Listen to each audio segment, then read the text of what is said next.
किसी ने देखी इतनी सटीक भविष्यवाणी। चाल चक्र। नमस्कार, बहुत बहुत स्वागत है आपका चाल चक्र में। मैं हूं आपके साथ आपका अपना शिरोमणि सचिन। चाल चक्र में आज बात करने वाले हैं भगवान गणपति को प्रिय वस्तुओं की, कि कौन कौन सी ऐसी वस्तुएं होती हैं जो भगवान मंगल मूर्ति को बेहद प्रिय हैं, और वो वस्तुएं भगवान गणपति को क्यों प्रिय हैं ये आपको बताएंगे। और उन वस्तुओं को अर्पण करने से भगवान गणपति आपके मन की कौन सी इच्छा को बहुत जल्दी पूरा कर सकते हैं, यही सारी बातें चाल चक्र में आपको बताई जाएंगी। हर संभव आपके साथ प्रयास किया जाएगा कि आपकी जिंदगी की परेशानियों को दूर किया जाए और समस्त बीमारियां आपके परिवार को हमेशा के लिए छोड़कर चली जाएं। लेकिन सबसे पहले जान लेते हैं क्या है खास चाल चक्र में। चाल चक्र में आपको बताएंगे कि कौन कौन सी ऐसी वस्तुएं हैं जो भगवान गणपति को प्रिय हैं, किस चढ़ावे से भगवान गणपति बहुत जल्दी प्रसन्न हो जाते हैं। इसके साथ साथ बताएंगे कि गणपति उपासना से आपके भंडार हमेशा के लिए भरे रह सकते हैं, और राशियों की होगी एकदम से सटीक भविष्यवाणी। इसके साथ साथ आप जान पाएंगे आज का शुभ पहर। चर्चा उन सभी लोगों की होगी जिनका आज जन्म दिवस है, और बताएंगे कि निरोगी भव में आज स्पेशल क्या है, कैसे आपके स्वास्थ्य में दिन प्रतिदिन वृद्धि हो सकती है। इसके लिए हम हर दिन लेकर आते हैं निरोगी भव, तो आपको बिल्कुल जुड़े रहना है।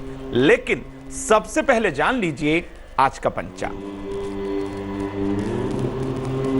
आज चैत्र मास की कृष्ण त्रयोदशी तिथि है, उपरांत चतुर्दशी, नक्षत्र उत्तरा भाद्रपद, चंद्रमा कुंभ राशि में संचरण करने वाले हैं।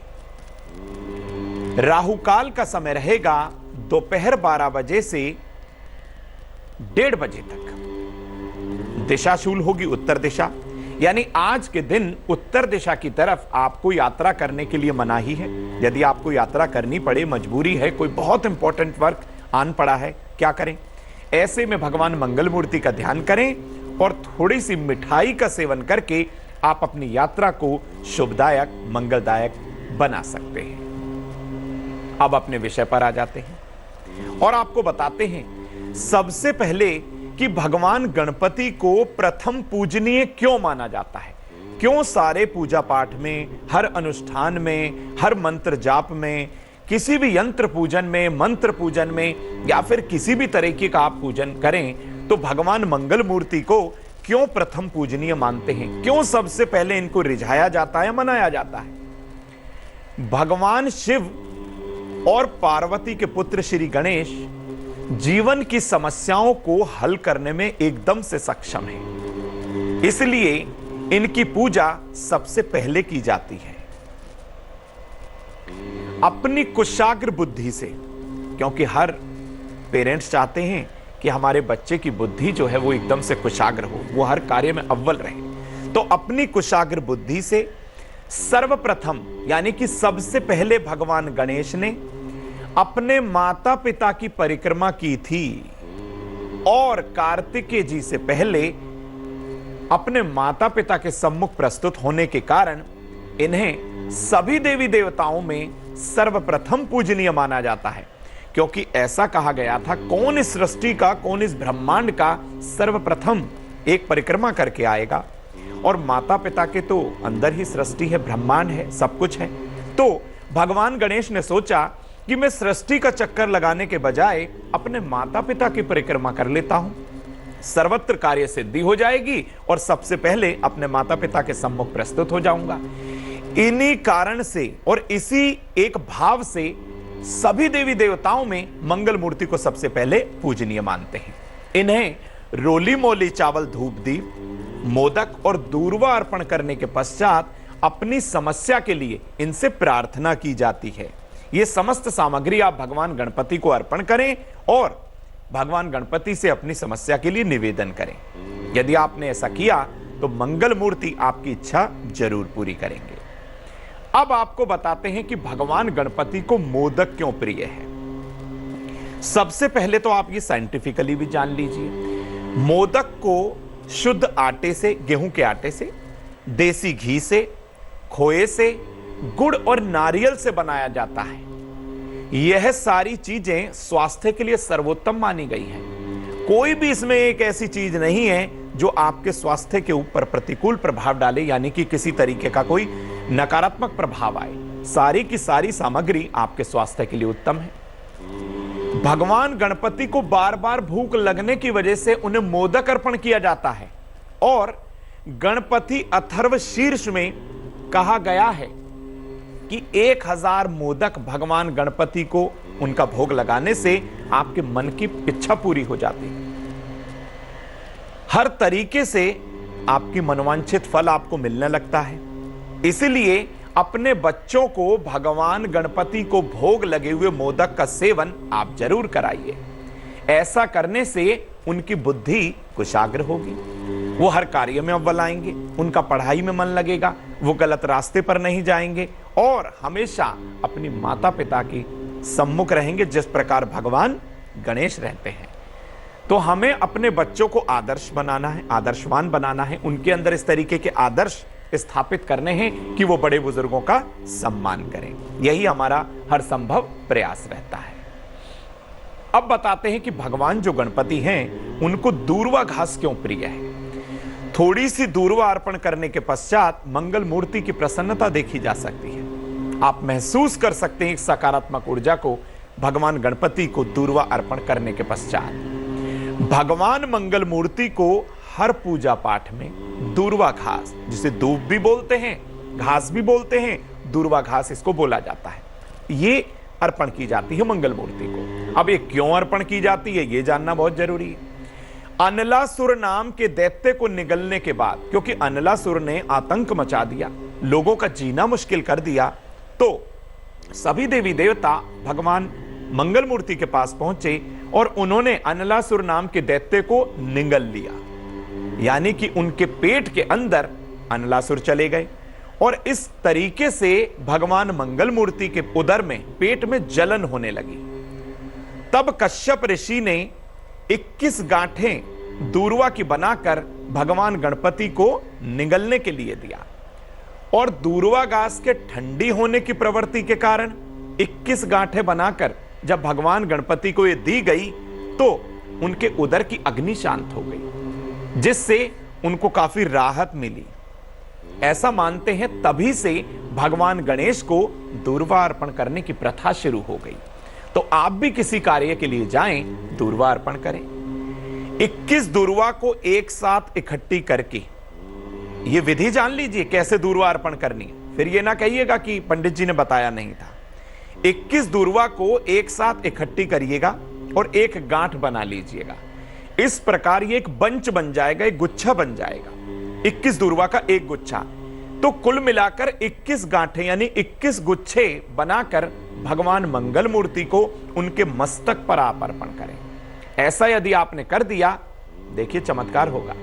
ऐसा करने से भगवान गणपति की कृपा आपको मिलेगी और आपके असंभव से असंभव कार्य भी संभव हो जाएंगे। यानी बहुत आसानी से आप किसी भी कार्य को सरलता में ला सकते हैं, सरलता में परिवर्तित कर सकते हैं। तो क्यों ना भगवान मंगल मूर्ति को दूर्वा अर्पण कर दी जाए और अपनी जिंदगी की तमाम मुश्किलों को चुटकियों में हल कर दिया जाए, क्योंकि मंगल मूर्ति बहुत सरल स्वभाव के हैं। इनकी आकृति जब आप देखते हैं, इनका चेहरा, मस्तक जो है बड़ा है, उदर बड़ा है, कान बड़े हैं, तो इसके पीछे भी एक रीजन है, वो भी आपको बताने का प्रयास करेंगे। अब आपको बताते हैं कि भगवान गणपति को केला और नारियल क्यों प्रिय है। आज हम वही सारी आपको सामग्री बताएंगे जो भगवान मंगल मूर्ति को पसंद है, और वो क्यों पसंद है ये भी बताएंगे। केला और नारियल दोनों ही पौष्टिक गुणों से भरपूर हैं। इस कारण हम अपने बच्चों को ये दे सकते हैं खाने के लिए, क्योंकि ये दोनों ही चीजों में बहुत सारे विटामिन, मिनरल्स, पोटेशियम बहुत होता है। केला और नारियल अर्पण करने से कुंडली का बृहस्पति और सूर्य शुभ परिणाम देते हैं। क्या बात। भगवान गणेश का मस्तक जो है हाथी का है, इसलिए उन्हें केला प्रिय है, और भगवान गणपति की हर पूजा में और मांगलिक उत्सव में नारियल को जो रखा जाता है कलश के ऊपर, वो उन्हें बेहद प्रिय है और बहुत महत्वपूर्ण होता है। हर पूजा के अंदर कलश स्थापना जब आप करें उस पर नारियल रखें, इसलिए उन्हें भगवान गणपति का स्वरूप भी माना जाता है जब आप कलश स्थापित करते हैं। इसलिए ये दोनों वस्तुएं भगवान मंगल मूर्ति को बेहद प्रिय हैं। इसलिए जब भी आपको भगवान मंगल मूर्ति की कृपा पानी हो तो आप गणपति भगवान को केला और नारियल अर्पण करें। ऐसा करने से आपके बच्चे सद्मार्ग पर रहेंगे, उनकी बुद्धि कुशाग्र होगी और भगवान गणपति को अर्पण किए हुए केले और नारियल का भोग लगाने के बाद आप देखेंगे कि आपके बच्चे के कैरियर में जो चुनाव वो कर रहे थे कि हम क्या करें और क्या ना करें, यानी कि बुद्धि एकाग्रचित हो जाएगी। क्या करें क्या ना करें की दुविधा से वो निकल आएंगे और उन्हें कैरियर के चुनाव में बिल्कुल बाधा नहीं आने वाली। तो बिल्कुल तैयार हो जाइए भगवान मंगल मूर्ति को नारियल और केला अर्पण करने के लिए। सूर्य भी शुभ परिणाम देगा और बृहस्पति भी शुभ परिणाम देगा। जब कुंडली का सूर्य और बृहस्पति आपको शुभ परिणाम देने लगे तो समझ जाइएगा कि कैरियर में किसी तरह की कोई चिंता नहीं रहेगी, धन का अभाव नहीं रहेगा, मान सम्मान भरपूर मिलेगा और साथ ही साथ हर तरीके से चाहों दिशाओं से उस बच्चे को सफलता मिलने लगेगी। तो आज भगवान मंगल मूर्ति को केला और नारियल जरूर अर्पण करिए। अब आपको बताते हैं कि भगवान गणपति को पीले फूल क्यों प्रिय हैं। पीत पुष्प जिसे कहते हैं। पीले रंग को पवित्रता के साथ साथ सकारात्मक ऊर्जा का प्रतीक माना गया है।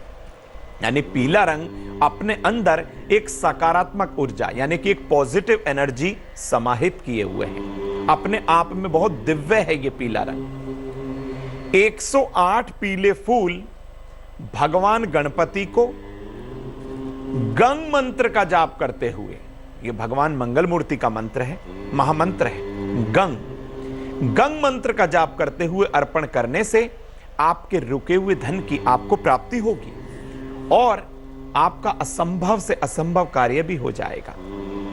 इसलिए हर मांगलिक उत्सव में भगवान गणपति को पीले फूलों की माला और पीले फूल जरूर अर्पण करें।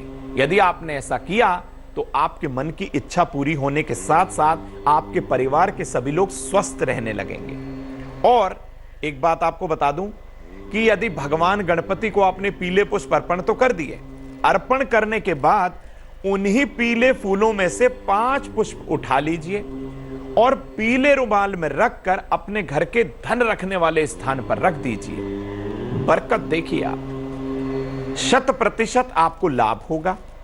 हर तरीके से आपके घर में धन की बरकत होगी।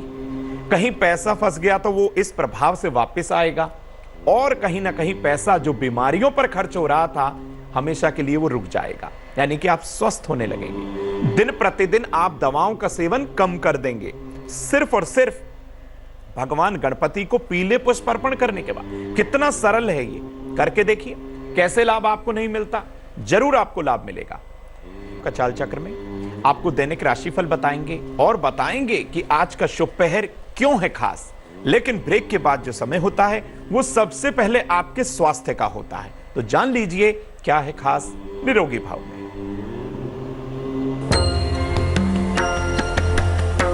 आज निरोगी भाव में हम आपको बताने वाले हैं कि हर दिन सुबह के समय यदि खाली पेट आप नारियल पानी का सेवन करें तो आपकी इम्यूनिटी पावर यानी कि रोग प्रतिरोधक क्षमता दिन प्रतिदिन बढ़ती जाती है। कुछ समय तक इसका लगातार आप सेवन करिए, लाभ आपको जरूर होगा। अब समय हो चला है मेष से लेकर मीन राशि तक का राशिफल जानने का, तो जानते हैं राशिफल। मेष राशि, सेहत में समस्या हो सकती है, बेवजह की दौड़ भाग रहेगी। भगवान को पीले फूल अर्पण करें। शुभ रंग आपके लिए लाल रहेगा, भाग्य प्रतिशत होगा 60। वृषभ राशि, सेहत में सुधार होगा, विवाह तय होने का योग बन चुका है, अचानक धन की प्राप्ति भी होगी। शुभ रंग नीला होगा, भाग्य का प्रतिशत होगा 70 यानी कि 70। मिथुन राशि की बात करते हैं। कैरियर में सफलता मिलती हुई दिखाई दे रही है, मान सम्मान भी आपको भरपूर मिलेगा, रिश्तों की समस्या दूर होगी, शुभ रंग आपके लिए धानी, भाग्य का प्रतिशत 80 यानी कि 80। कर्क राशि की बात करते हैं। छोटी यात्रा के योग है, सेहत में सुधार दिखाई दे रहा है, मन की चिंताएं दूर होंगी। शुभ रंग सफेद, भाग्य का प्रतिशत 75। सिंह राशि की बात करते हैं। व्यर्थ का तनाव रह सकता है, सेहत कमजोर हो सकती है। केले का दान आपके लिए बहुत अच्छा रहेगा। शुभ रंग आपके लिए गुलाबी रहेगा, भाग्य का प्रतिशत होगा 60। कन्या राशि, सेहत के कारण मन अशांत रहेगा, कैरियर में बदलाव के योग दिखाई दे रहे हैं। परिवार में समस्या जरूर करें। शुभ रंग आपके लिए नीला, भाग्य का प्रतिशत 70। तुला राशि, दौड़ भाग बनी रहेगी, रिश्तों में समस्याएं हो सकती हैं। किसी महिला का सहयोग आपको जरूर मिलेगा। शुभ रंग आपके लिए लाल होगा, भाग्य का प्रतिशत होगा 65। वृश्चिक राशि, कैरियर की स्थिति में सुधार होने वाला है, रुके हुए काम पूरे होंगे, धन आसानी से आपको मिल पाएगा। शुभ रंग पीला होगा, भाग्य का प्रतिशत होगा 75। धनु राशि पर आ जाते हैं। स्वास्थ्य पर ध्यान बनाए रखें, पारिवारिक वाद विवाद से बचाव करें, किसी धर्म स्थान में जाकर प्रार्थना जरूर करिएगा। शुभ रंग पीला, भाग्य का प्रतिशत 60। मकर राशि की बात करते हैं। जीवन साथी से सहयोग मिलने वाला है, माता पिता का स्वास्थ्य बेहतर होगा, संतान स्थान परिवर्तन का योग बन चुका है। शुभ रंग धानी, भाग्य का प्रतिशत 70। कुंभ राशि की बात करते हैं। जीवन साथी से सहयोग मिलने वाला है, धन और उपहार की प्राप्ति आपको अवश्य होगी। कैरियर में कोई बड़ी सफलता मिल सकती है, कोई पुरानी इच्छा भी पूरी होगी। शुभ रंग आपके लिए ग्रे होगा, भाग्य का प्रतिशत होगा 80। मीन राशि की बात करते हैं। अंतिम राशि यानी कि पाइसेस, धन सम्मान उपहार आपको मिलेगा, कैरियर में बदलाव हो सकता है। इसके साथ साथ आपको बता दें, शादी आपकी तय जरूर हो जाएगी। शुभ रंग आपके लिए नीला होगा, भाग्य का प्रतिशत होगा 90। एक दर्शक जुड़ी हैं संगीता जी गुड़गांव से। जी संगीता जी, पूछिए अपना प्रश्न। सर नमस्कार। जी नमस्कार। मैंने अपने हस्बैंड के बारे में पूछना था। अच्छा। उनकी एक्चुअली रिटायरमेंट हो चुकी है। अच्छा, जन्म की तारीख बताएं उनकी। उनका 27 जून 1958। अच्छा, और जन्म का समय बता दीजिए। ये सुबह 1:30 AM, 26 और 27 की रात है ये। जी, 1:30। स्थान कहाँ का दिल्ली है? में। जन्म दिल्ली। प्रश्न पूछें। सर उनकी 1 साल हो गया, रिटायरमेंट तो हो गई है, बट अभी तक कोई ऑफिस की पॉलिटिक्स कह लो या कुछ भी कह लो, अभी तक ग्रेचुटी पेंशन अच्छा, ऐसा कुछ भी स्टार्ट नहीं हुआ है। तो थोड़ा फाइनेंशियल क्राइसिस है और ये कब तक सॉल्व होगा? अच्छा। ये बहुत जरूरी है। बिल्कुल। देखिए, मेष लगन की पत्रिका, लग्न के अंदर नीच का शनि, और इनकी जो राशि है वो मिथुन राशि है। मिथुन राशि पर इस समय आपको बता दूं, राहु का गोचर कहीं ना कहीं स्थितियों को भ्रमित कर सकता है। कंफ्यूज बिल्कुल मत होइएगा, चिंता बिल्कुल मत करिएगा। सिर्फ और सिर्फ आपको एक उपाय करना है। एक जलदार नारियल लीजिएगा, आज ही के दिन भगवान गणपति को ओम ग्लोम गंग गणपते नमः मंत्र का जाप करते हुए ये नारियल अर्पण कर दीजिएगा।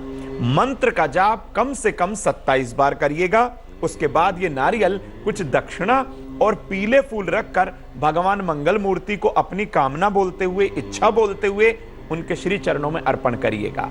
मात्र आज ही के दिन से ये उपाय करने से आपके पतिदेव को जिस कार्य में परेशानी आ रही है, भगवान गणेश की कृपा से वो परेशानी दूर होगी और उन्हें उत्तम स्वास्थ्य की प्राप्ति होगी। क्योंकि मैं आपको एक चीज और बता दूं कि नीच का शनि यदि लग्न में आ जाए, क्योंकि आपने कहा है कि रिटायर हो गए हैं, तो कहीं ना कहीं इनके स्वास्थ्य में भी कुछ परिवर्तन आ रहा है, तो स्वास्थ्य का भी इनको जरूर ध्यान रखना है। एक दर्शक और जुड़ी है, कविता जी मुंबई से। जी कविता जी। नमस्कार पंडित जी। जी प्रणाम। मैं अपने बेटे के बारे में पूछना चाहती हूँ। अच्छा, जन्म की तारीख बताएं। उसकी 17/10/1992। अच्छा, 17 अक्टूबर 1992। समय 5 जन्म का बजे समय? शाम के। 5 बजे शाम के। अच्छा, और जन्म स्थान बताएं। हापुड़ के पास पिलखवा एक कस्बा है, हाँ, जिला पिलखवा है। यूपी में। अच्छा, प्रश्न पूछिए। मैं पूछ रही हूँ उसका कैरियर के बारे में, और अभी वो एक अदर कास्ट लड़के से शादी करने बोल रही है। अच्छा, तो क्या वो सही रहेगा क्या? सबसे पहले तो बता दूं, मीन लगन की पत्रिका और पंचमेश चंद्रमा केतु के साथ और मंगल के साथ किसी भी अदर कास्ट में ये शादी करेंगी तो कहीं ना कहीं विवाह में 100% दिक्कत आने वाली है। कैरियर में आने वाले जून 2019 के बाद सुधार होता हुआ दिखाई दे रहा है। करना क्या है, माथे पर केसर या हल्दी का तिलक करें, भगवान विष्णु के विष्णु सहस्त्र नाम का पाठ हर दिन करें, लाभ बहुत होगा। अब समय हो चला है उन लोगों के बारे में जानने का जिनका आज जन्म दिवस है। जिन लोगों का आज जन्मदिन है उनको ढेरों शुभकामनाएं। यह वर्ष आपके स्वास्थ्य के लिए सर्वोत्तम साबित होगा। इस वर्ष कैरियर में कोई बदलाव ना करिएगा, यह आपके लिए अच्छा है। यह वर्ष आर्थिक तौर पर भी आपको उत्तम परिणाम देने वाला है। धन, स्वास्थ्य और कैरियर की समस्याओं को खत्म करने के लिए भगवान गणपति को नारियल अर्पण कर दीजिएगा। मात्र इतना सा उपाय आपको हर तरीके से लाभ देगा।